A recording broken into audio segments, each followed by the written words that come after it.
रामपुर मोहल्ले में एक बड़े से घर से सुबह 4 बजे ही आरती की आवाज पूरे मोहल्ले में गूंजने लगती थी। ये सुनकर पड़ोसी कहने लगे, वाह वाह, क्या कर्म किए हैं इस ललिता देवी ने, जो उसे 36 गुणों वाली 36 बहुएं मिली और सब की सब एक से बढ़कर एक है। ना जाने क्या कर्म किए होंगे उसने। राज रानी की पूरी 36 बहुएं थी। वो सुबह रोज 4 बजे भगवान की पूजा से शुरू होती थी। अरे माँ जी, उठ गई आप? सच में मैं बड़ी ही भाग्यशाली हूँ।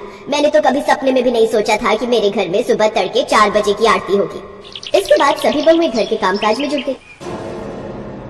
अरे बहू, ये तुम दोनों इतनी सुबह सुबह कहाँ से सब्जी ला रही हो? अभी तो कोई ठेले वाला खुला भी नहीं होगा। माँ जी, बाजार जाकर भला कौन ही बासी सब्जियां लाएगा? ये तो हम मोहन भाई से खरीद कर लाएंगे। वो सुबह तड़के जाकर अपने खेत से हरी हरी ताजा सब्जियां तोड़कर लाते हैं ना, फिर मंडी में जाकर बेचते हैं। तो हम सीधा उनके खेत से ही खरीद लाई। देखो तो कैसे एकदम हरी ताजा फ्रेश सब्जियां, कितनी अच्छी हरी भरी सब्जियां। करेले, तोरी, भिंडी और साग लाई। आपको कल से साग खाने का मन कर रहा था ना, इसलिए। वो ये बात कर ही रही थी कि तभी दूसरी बहू पूजा वहाँ जाती है। माँ जी, आप जल्दी से जाकर अब नहा लीजिए। आपके लिए पानी भी गर्म करके रख दिया है, साथ ही कपड़े भी प्रेस करके रख दिए। हाँ, तब तक आपके लिए गर्मा गर्म नाश्ता तैयार कर देते हैं हम। सच में तुम सबकी सब कितनी अच्छी हो, एकदम सर्वगुण संपन्न। मेरे तो भाग्य खुल गए जो तुम जैसी बहुएं मिली। मेरे तो वारे न्यारे हो गए।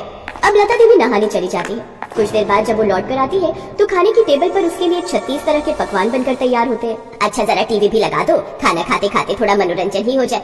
लेकिन तभी लाइट चली जाती है। अरे ये क्या, बिजली चली गई। रुको, मैं अभी लैंप जलाती हूँ। फिर पूजा लैंप की रोशनी करती है, जिसकी रोशनी में एक बहू गाना गाती है तो कुछ डांस करने लगती है। अब सही से मनोरंजन हो रहा है ना माँ जी? हाँ हाँ, जब तुम जैसी बहुएं हो तो मनोरंजन कैसे नहीं होगा। प्यारी प्यारी सासू माँ, हमारी प्यारी सासू माँ, हमको जान से प्यारी है, देखो हमारी सासू माँ, हमारी जान हमारी आन, हमारी प्यारी सासू माँ। उसके लिए कहते ही अचानक धीरे धीरे सब धुंधला होने लगता है और उसकी सभी बहुएं गायब हो जाती हैं और लता देवी, उनका सपना चकनाचूर हो जाता है। सत्यानाश, बहुओं कहाँ गई सब? अरे इसका मतलब मैं वो सब सपना देख रही थी। हाय, लेकिन कितना अच्छा सपना था। रानी की तरह मेरी सभी बहुएं मेरी सेवा पानी कर रही थी। वैसे सुबह का सपना सच होता है, ये सुना तो है, लेकिन काश ये सपना सच हो जाए। मुझे 36 बहुएं तो नहीं, लेकिन एक ही बहू में 36 के 36 गुण मिल जाए, ऐसी बहू मिल जाए, फिर तो मैं एकदम रानी की तरह राज करूंगी। लता देवी का इकलौता बेटा था अजीत। वो उसके लिए एक ऐसी संस्कारी लड़की लाना चाहती थी जिसके अंदर सभी 36 गुण हो। पंडित जी, मुझे ऐसी बहू चाहिए जो अच्छा खाना बनाना भी जानती हो, पूजा पाठ वाली भी हो, गाना भी जानती हो, नाचना भी जानती हो और जो बड़ों का आदर सत्कार करना जानती हो। कुल मिलाकर ये मान लीजिए मुझे 36 गुणों वाली बहू चाहिए।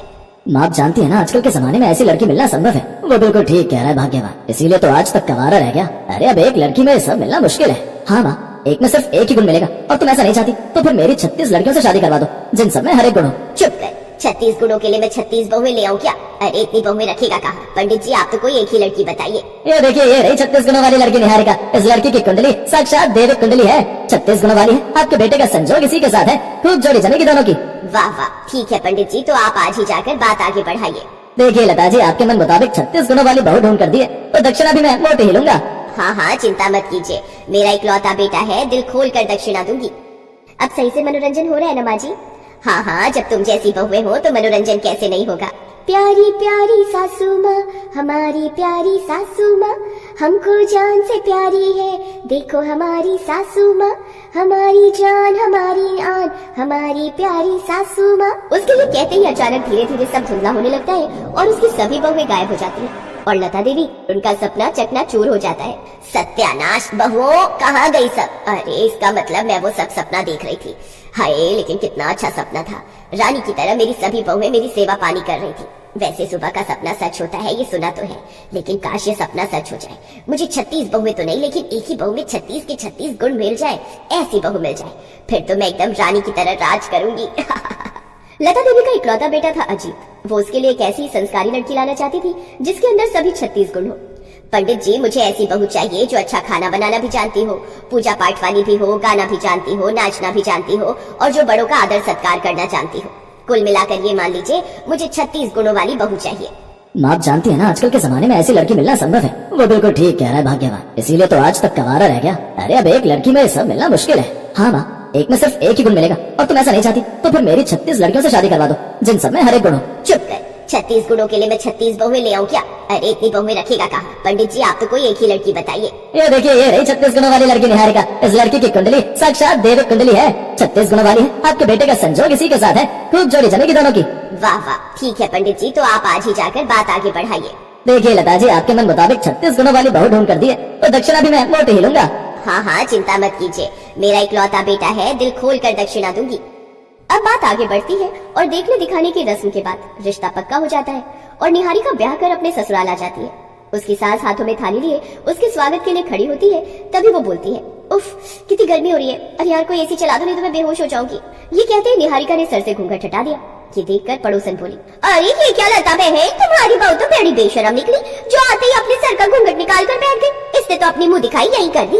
अपनी बहू की करनी पर पर्दा डालते हुए लता लड़खड़ाते हुए बोली, हाँ तो क्या हुआ, वो सच्ची तो कह रही है कितनी गर्मी है यहाँ, बेचारी बहू का क्या हाल हो रहा होगा। तू भी न सरला, बस राई का पहाड़ बनाना जानती है। चल अब जा यहाँ से।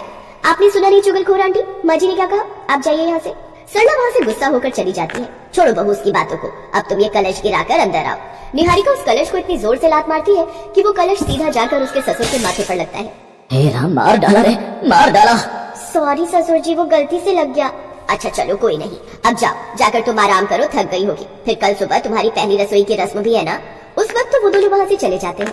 फिर अगले दिन सुबह निहारिका कट स्लीव वाली वेस्टर्न ड्रेस पहनकर बाहर आती है। गुड मॉर्निंग माँ जी, कॉफी है?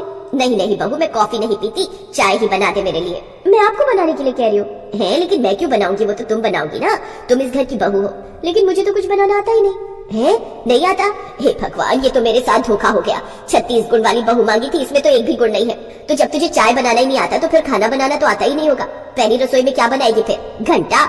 हाँ माँ जी, मुझे सिर्फ पाउच बनाना आता है, सेल्फी खींचते वक्त बनाते हैं ना वो। सत्यानाश, इन आजकल की लड़कियों को ना तो चाय बनाना आता है और ना खाना बनाना, फिर आता ही क्या है पाउच बनाकर और जीभ निकालकर सेल्फी खींचना। बस उस पंडित को तो मैं छोड़ूंगी नहीं। 36 गुणों वाली बहू बताकर निकम्मी बहू पकड़ा गया। खैर अब किया भी क्या जा सकता है। अब लता अपनी बहू को चाय बनाना सिखाती है। चल अब चीनी पत्ती डाल। कितनी डालू माँ जी? हे राम, एक काम कर, पूरी बर्नी ही उड़ेल दे, पानी उबल गया है। ठीक है माँ जी। निहारिका सच में पूरी बर्नी ही उसमें उड़ेल देती है। हे राम जी, ये बिन पेंदी का उल्टा लोटा मेरे ही पल्ले पड़ना था। बहू तू ये सब छोड़, बाहर जाकर साफ सफाई का काम कर, खाना मैं बना लूंगी। जो हुकुम माँ जी। अब लता देवी खुद ही खाना बनाने लगती है और निहारिका बाहर साफ सफाई का काम करने लगती है। लेकिन जब लता बाहर आई तो अपनी बहू को झाड़ू लगाता देख माथा पकड़कर बैठ गई। अरे बहू, मैंने तुझे झाड़ू लगाने के लिए कहा था, बैट बॉल खेलने के लिए नहीं। ला दिखा मुझे झाड़ू। देख ऐसे लगाते हैं झाड़ू, ले अब तू भी लगा। जी माँ जी। फिर अगले दिन, हे राम बहू, ये क्या किया, पूरा जग भरकर इस आटे में उड़ेल दिया। अब इसमें थोड़ा सूखा आटा डाल। इसी तरह वो अपनी बहू को हर काम बारीकी से सिखाती है। ऐसे 3 महीने बीत जाते हैं। एक रोज, अरे रसोई बनाने में देरी हो गई, जल्दी से खाना बना लेती हूँ। तभी निहारिका अपनी सास का हाथ पकड़कर उन्हें डाइनिंग टेबल तक ले जाती है। ये सब किसने बनाया बहू? माँ, ये सब आपकी बहू ने अपने हाथों से बनाया। अब तो आप मान गई ना, आपकी बहू अब 36 गुणों वाली बहू बन गई है। ये सुनकर लता देवी की आंखों में आंसू आ जाते हैं और वो नम आंखों से बोलती है, जीती रह बहू। आपका बहुत बहुत शुक्रिया माँ जी, जो आपने मुझे हर काम अच्छे से सिखा दिया और अपनी इस बहू को 36 गुणों वाली बहू बना दिया। निहारिका के ससुराल वाले उसके हाथ का बना खाना खाकर बहुत ही खुश होते हैं। अब निहारिका भी 36 गुणों वाली बहू बन जाती है और सबका खूब ख्याल रखती है।